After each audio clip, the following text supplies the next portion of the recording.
BNP কি বিরোধী দলের আসনগুলোতেও তাদের মহিলা নারী এমপিদেরকে দায়িত্ব দেওয়ার মধ্য দিয়ে সারা দেশে কি তারা একদলীয় শাসন ব্যবস্থা প্রতিষ্ঠা করতে চায় মাননীয় স্পিকার? সংসদ সদস্য এখানে বক্তৃতা দিয়ে থাকেন যে আমার এলাকা এটা, আমার এলাকা ওইটা, তো নিজেকে লিমিটেড করেছেন, এটা ঠিক হয় নাই। তার বলা উচিত ছিল যে সমগ্র বাংলাদেশ তার নির্বাচনে।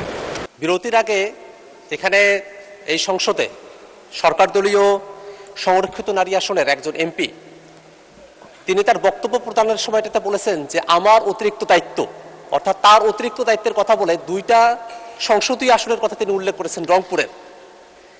এবং তিনি সেখানে যাওয়ার পরে আমরা সেখানে বিএনপির যারা নেতাকর্মীরা আছে তাদেরকে আমরা এই ধরনের বক্তব্য দিতে শুনেছি যে এই আসনে নির্বাচিত যিনি এমপি তিনি আসলে এমপি না, সংরক্ষিত আসনের যিনি এমপি তিনি আসলে সেখানকার এমপি, যে ধরনের কাজ হোক না কেন সেটা তার মাধ্যমেই সেখানে হতে হবে।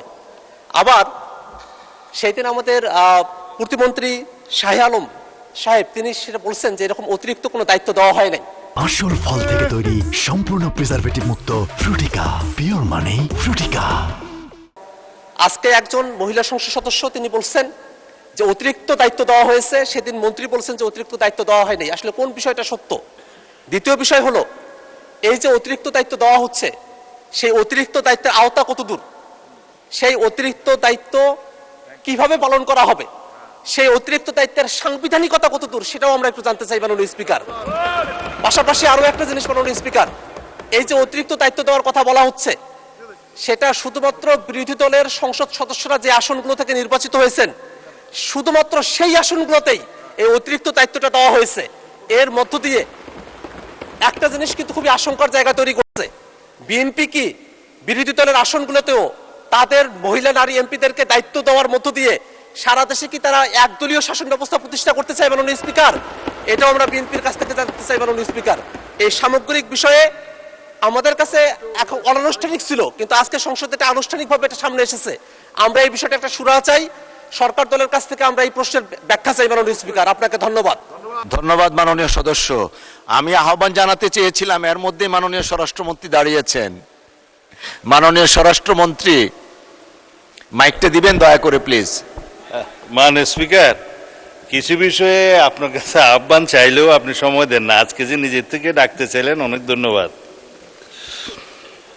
মাননীয় সদস্য জনাব আখতার হোসেন যে প্রশ্নটি উত্থাপন করেছেন পয়েন্ট অফ অর্ডারে, সেটা আজকের জন্য বোধহয় পয়েন্ট অফ অর্ডার হবে না।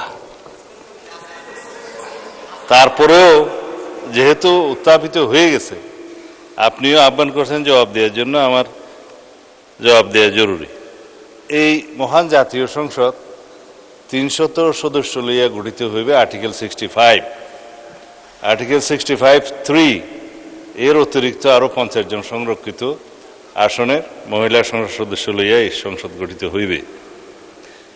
300 সদস্যের যে একক আঞ্চলিক এলাকা আর্টিকেল 65(1), এই একক আঞ্চলিক এলাকা উপজেলা, পৌরসভা বা ওয়ার্ড বা ইউনিয়ন ক্ষেত্রমতো যাহা প্রযোজ্য, ডিলিমিটেশন অ্যাক্ট অনুসারে under this constitution delimitation act করা আছে এবং ডিলিমিটেশন অ্যাক্ট অনুসারে সেই নির্বাচনী এলাকাগুলো ফ্রম টাইম টু টাইম ডিলিমিটেটেড, এবারও কয়েকটা হয়েছে। সেই ডিলিমিটেটেড এরিয়াটা আর্টিকেল 65 সাবসেকশন 3 ক্ষেত্রে প্রযোজ্য নয়। তাহারা যে আসনে সংরক্ষিত আসনে নির্বাচিত হয়েছেন তাদের ডিলিমিটেটেড এরিয়া হচ্ছে হোল কান্ট্রি বাংলাদেশ। তাহলে এটা ওদিক থেকে বেশি হচ্ছে, হ্যাঁ, কিন্তু এই বাংলাদেশের সর্বত্র তাদের মহিলা সংসদ সদস্য হিসাবে তো আমরা এইভাবে টার্ম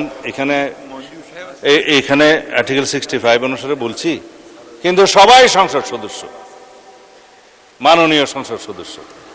তাদের ক্ষেত্রে যে সমস্ত বরাদ্দ সংসদ সদস্য হিসেবে প্রাপ্ত হন বিভিন্ন মন্ত্রণালয় এবং সরকারি বিভিন্নভাবে, তারা তাদের সেই প্রাপ্ত বরাদ্দ বাংলাদেশের যে কোনো স্থানে উপবরাদ্দ দিতে পারেন। সেই ক্ষেত্রে তারা যদি ইচ্ছা করেন আমার এলাকাতে দিতে পারেন। মাননীয় সংসদ সদস্য একজন নির্বাচিত হয়েছেন শামীমারা স্বপ্না, অ্যাডভোকেট শামীমারা স্বপ্না আমাদের কক্সবাজার এলাকায়। তো তার এলাকা সমগ্র বাংলাদেশ, আমাদের এলাকা হচ্ছে নির্বাচনী এলাকা, যেটা আঞ্চলিক এলাকা। এখানে উনি ইচ্ছা করলে তার বরাদ্দ দিতে পারেন, আবার বাঁশখালীতে যেও দিতে পারেন, সাতকানিয়াতেও যেয়ে দিতে পারেন। এখন যদি কোনো মাননীয় সংসদ সদস্য এখানে বক্তৃতা দিয়ে থাকেন যে আমার এলাকা এটা, আমার এলাকা ওইটা, তো নিজেকে লিমিটেড করেছেন, এটা ঠিক হয় নাই। তার বলা উচিত ছিল যে সমগ্র বাংলাদেশ তার নির্বাচনে। তো ওই হিসেবে মাননীয় সংসদ সদস্য যেটা জনাব আখতার হোসেন উত্থাপন করেছেন যে দায়িত্বপ্রাপ্ত বা সুনির্দিষ্ট এলাকা, সেটা তাহাদের ক্ষেত্রে প্রযোজ্য নয়। সারা বাংলাদেশের সমস্ত অধিক্ষেত্রে নির্বাচনী এলাকা মাননীয় সংসদ সদস্যগণ ইচ্ছা করলে তাহাদের সংসদের যে দায়িত্ব সেই দায়িত্ব পালন করতে পারবেন। ধন্যবাদ মাননীয় স্পিকার। ধন্যবাদ মাননীয় সদস্য। আমরা আর না যাই, আপনার তো উত্তর পেয়েছেন। তারপর মাননীয় সদস্য, আমরা তাহলে আপনি যদি